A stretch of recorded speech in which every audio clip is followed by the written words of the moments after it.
Le diabète type 1 est le diabète juvénile insulinodépendant.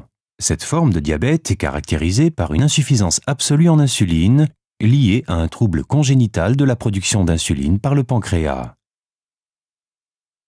Le taux de glycémie dans le sang est normalement soumis à un circuit de régulation sensible qui garantit que les molécules de glucose absorbées par l'intestin sont transportées vers le foie par voie sanguine.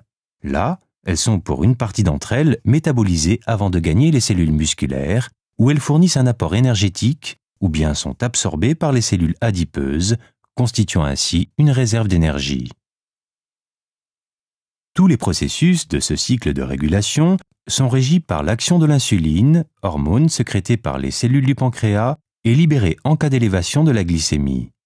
L'insuline donne aux cellules musculaires la faculté d'extraire le glucose du sang. On parle de diabète lorsqu'une perturbation du circuit de régulation provoque une élévation passagère ou durable de la concentration de glucose dans le sang. Un tel dysfonctionnement est observé lorsque, dès le plus jeune âge, la production d'insuline dans les cellules bêta du pancréas diminue, allant même jusqu'à cesser complètement.